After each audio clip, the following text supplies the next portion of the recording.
നിങ്ങളുടെ ചോദ്യത്തിലേക്ക് ഞാൻ നേരെ വരുന്നു. നിങ്ങളുടെ ചോദ്യം എനിക്ക് മനസ്സിലാവുന്നു. സാരാംശം ഒരു വ്യക്തിയാണോ പ്ലസ് 3 വ്യക്തികൾ അതിലുണ്ടോ? അതാണോ അങ്ങ് ഉദ്ദേശിച്ചത്? അത് തന്നെയാണ് ഞാൻ ഉദ്ദേശിച്ചത്. ദൈവിക സാരാംശം എന്നുകൊണ്ട് ഞാൻ ഒരു ക്ലാരിറ്റിക്ക് വേണ്ടി, ഇതൊരു താങ്കളെ ചോദ്യം ചെയ്യാനുള്ള ഒരു ചോദ്യത്തിനല്ല, തൃത്വമെന്ന വിശ്വാസത്തിന് ജനങ്ങൾക്കൊരു ക്ലാരിറ്റി കിട്ടാൻ വേണ്ടിയാണ് ഞാൻ ചോദിക്കുന്നത്. അതിന് ബേസ് ആയിരിക്കും നമ്മുടെ ബാക്കിയുള്ള കാര്യങ്ങളല്ല. അപ്പൊ ദൈവം എന്ന് പറയുന്ന ഏകനായ സാരാംശം എന്നത് ഒരു വ്യക്തിയാണോ ശക്തിയാണോ? ചോദ്യം മനസ്സിലായി. ഇപ്പൊ ചോദിച്ചാൽ മനസ്സിലായില്ല. ഞാൻ മനസ്സിലാക്കിയത്ര ഉള്ളെങ്കിൽ ദൈവം എന്ന ആ സാരാംശം എന്ന് പറയുന്ന ഒരു കോൺസെപ്റ്റ് ഉണ്ടല്ലോ. നിങ്ങൾ പറയുമ്പോൾ ആളുകളുമുണ്ട്, വ്യക്തികളുമുണ്ട്, സാരാംശവുമുണ്ട്. ആ സാരാംശം എന്ന് പറയുന്ന ആ അവൻ എന്ന് വിളിക്കുന്ന അല്ലെ ഏകൻ എന്ന് വിളിക്കുന്ന ആ സാരാംശം എന്ന് നിങ്ങൾ ഉദ്ദേശിക്കുന്നത് എന്താണെന്ന് എനിക്ക് ഞാൻ തൃത്വം പഠിക്കുന്ന എല്ലാവരും ഒരുമിച്ചാണ് പറയുന്നത്. അപ്പൊ അതുകൊണ്ട് വ്യക്തമായി ഉദ്ദേശിക്കുന്നത് എന്താ? അതൊരു വ്യക്തിയാണോ അതോ ശക്തിയാണോ എന്നുള്ളതാണ് എന്റെ ചോദ്യം. സാരാംശം ഒരു വ്യക്തിയാണ്. ആ സാരാംശത്തിന് വ്യക്തി ആയതുകൊണ്ട് ശക്തിയുണ്ട്. സാരാംശം ഒരു വ്യക്തിയാണ്. ആ സാരാംശത്തിന് വ്യക്തി ആയതുകൊണ്ട് ശക്തിയുണ്ട്. അതിൽ 3 പേഴ്സൺസ് ഉണ്ട്. അപ്പൊ സാരാംശം ഒരു വ്യക്തിയാണ്. പിതാവ്, പുത്രൻ, പരിശുദ്ധാത്മാവ് 3 വ്യക്തികൾ. അപ്പൊ മൊത്തം ദൈവത്തിൽ 4 വ്യക്തികളുണ്ട്. ഇല്ല, അങ്ങനെ ത്രിയേകത്വം പഠിപ്പിക്കുന്നില്ല. അതല്ല ഞാൻ ചോദിച്ചത്. ദൈവം എന്ന് പറയുന്ന സാരാംശം ഒരു വ്യക്തിയാണ്, പിതാവ് ഒരു വ്യക്തിയാണ്, പുത്രൻ ഒരു വ്യക്തിയാണ്, പരിശുദ്ധാത്മാവ് ഒരു വ്യക്തി. അപ്പൊ നിങ്ങൾ തൃത്വം പഠിപ്പിക്കുമ്പോ ദൈവത്തിൽ എത്ര വ്യക്തികളുണ്ട്? ദൈവത്തിൽ 3 ആളുകൾ. ദൈവത്തിൽ എത്ര വ്യക്തികളുണ്ട്? ദൈവത്തിൽ 3 ആളുകൾ. ദൈവത്തിൽ എത്ര വ്യക്തികളുണ്ട്? ദൈവത്തിൽ 3 ആളുകൾ. ആ 3 ആളുകൾ പിതാവ്, പുത്രൻ, പരിശുദ്ധാത്മാവ്. അപ്പൊ സാരാംശം എന്ന് പറയുന്ന മറ്റൊരു വ്യക്തിയല്ലേ? സാരാംശം വരുമ്പോൾ 4 പേര് വരുമെന്നാണോ പറയുന്നത്? അതല്ലേ ഞാൻ ചോദിക്കുന്നത്. ആ കണക്ക് എനിക്ക് മനസ്സിലാകുന്നില്ല. അത് വിശദീകരിക്കേണ്ടത് തൃത്വം പറയുന്ന പാസ്റ്ററാണ്. അത് വിശദീകരിക്കേണ്ടത്. ഞങ്ങൾ 4 വ്യക്തികളെ കുറിച്ച് പറയുന്നില്ല. അപ്പൊ നിങ്ങൾ പിതാവ്, പുത്രൻ, പരിശുദ്ധാത്മാവ് പ്ലസ് സാരാംശം ഒരു പഠിപ്പിക്കൽ ഞങ്ങൾക്കില്ല. അല്ല, പിതാവ്, പുത്രൻ, പരിശുദ്ധാത്മാവ് എന്ന് പറയുന്ന 3 വ്യക്തികളുണ്ട്. ദൈവം എന്ന് പറയുന്ന ഏകൻ എന്ന് പറയുന്ന സാരാംശം എന്നത് ഒരു വ്യക്തിയാണ്. അല്ല, അങ്ങനെയല്ല.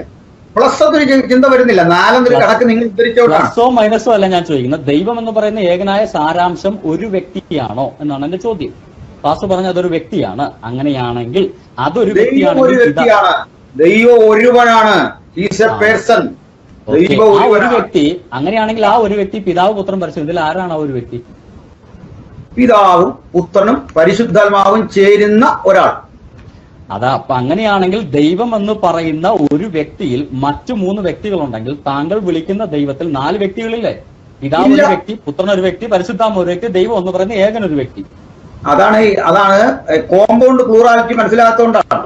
പാസ്റ്റർ, കോമ്പൗണ്ട് പ്ലൂറാലിറ്റി ആയി എക്കാദ് അല്ല ഇവിടെ ഉപയോഗിച്ചിരിക്കുന്നത്. യഹാദ് എന്ന് പറയുന്ന 1 ഡിജിറ്റ് 1 ആണ് ഇവിടെ ഉപയോഗിച്ചിരിക്കുന്നത്. അതുകൊണ്ട് അത് വിട്. ഹീബ്രുവിലേക്ക് പാസ്റ്റർ കിടന്നാൽ നമ്മൾ നേരെ പോകത്തില്ല. അതല്ല ഞാൻ പറയുന്നത്. പാസ്റ്റർ തന്നെ ഇപ്പൊ പറഞ്ഞു ദൈവം എന്ന സാരാംശം. അങ്ങേക്ക് തെറ്റി. ഞാൻ എന്റെ മക്കൾ ഉപയോഗിച്ചുകൊണ്ടിരിക്കുന്ന പുസ്തകമുണ്ട്. അത് ബിബ്ലിയ ഹെബ്രായിക്കാണ്. ഈ ബിബ്ലിയ ഹെബ്രായിക്കാണ് ഏറ്റവും അതോറിറ്റിയുള്ള പുസ്തകം. ഈ ബിബ്ലിയ ഹെബ്രായിക്ക പറയുന്ന എക്കാദാണ്. നിങ്ങളുടെ പക്കൽ വേർഷൻ പറഞ്ഞാട്ട്. പാസ്റ്റർ, ഹീബ്രു ഭാഷയിൽ യാവേ എഹാദ് എന്നാണ്. ഹീബ്രു ഭാഷയിൽ യാവേ എക്കാദ് എന്ന് പറയുന്ന പദം ഹീബ്രു ഭാഷയിൽ ഉപയോഗിച്ചിട്ടുള്ള, ബിബ്ലിക്കൽ ഹീബ്രുവിൽ ഉപയോഗിച്ചിട്ടുള്ള കോമ്പൗണ്ട് യൂണിറ്റ്, യുണൈറ്റസ് 1 എന്ന അർത്ഥത്തിൽ എക്കാദ് ഉപയോഗിച്ചത് കഴിഞ്ഞ സംവാദത്തിൽ റഫറൻസുകൾ സഹിതം ഞാൻ പാസ്റ്റർക്ക് തന്നാണ്. അതിന് പാസ്റ്റർ മറുപടി പറഞ്ഞില്ല. ഓക്കെ, റഫറൻസ് അതല്ല നമ്മുടെ ചോദ്യം. അതല്ല. ദൈവം എന്ന സാരാംശം ഒരു വ്യക്തിയാണെന്ന് പാസ്റ്റർ പറയുന്നു. ഞാൻ പറഞ്ഞിട്ട് പാസ്റ്റർ ഉത്തരം പറഞ്ഞു. സമയമുണ്ട്. ദൈവം എന്ന സാരാംശം ഒരു വ്യക്തിയാണെന്ന് പാസ്റ്റർ പറയുന്നു. ആ വ്യക്തിയിൽ മറ്റു 3 വ്യക്തികളും ഉണ്ടെന്ന് പാസ്റ്റർ പറയുന്നു.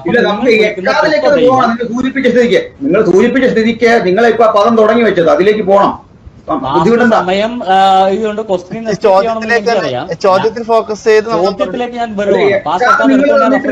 ഞാൻ മറുപടി തന്നില്ലെന്ന് പറഞ്ഞില്ലേ അദ്ദേഹം? എക്കാതെ വന്നിട്ട് ഞാൻ കഴിഞ്ഞ തവണ മറുപടി പറഞ്ഞില്ലെന്ന് എടുത്തിട്ടത്. ഇപ്പൊ പറഞ്ഞില്ലെന്നല്ല.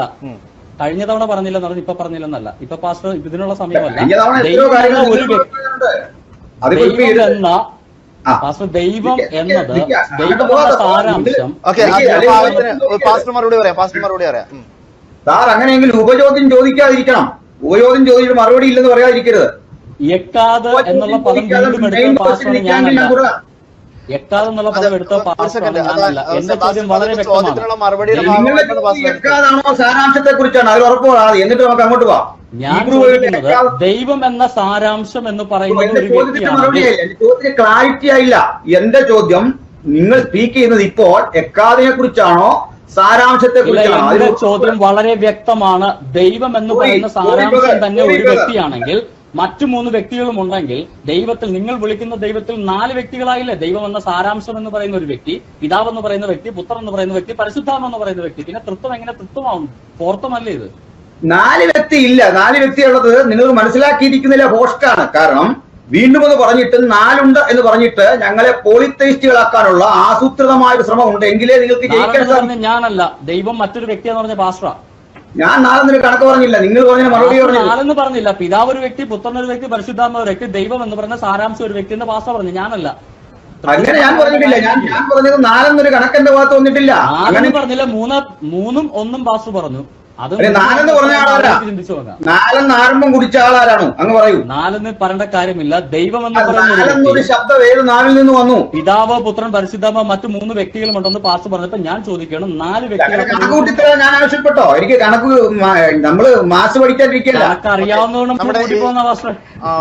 4 കണക്ക് നിങ്ങളാണ് നിങ്ങൾ അക്രമം ചെയ്യേണ്ടത്. ഡോക്ടറിൻ പറയാനിരിക്കുകയാണ്. ഒരു സെക്കൻഡ്, ഞാൻ ഡോക്ടറിൻ പറയാനിരിക്കുകയാണ്, മാസ് പഠിക്കാതിരിക്കല്ല. ഓക്കെ.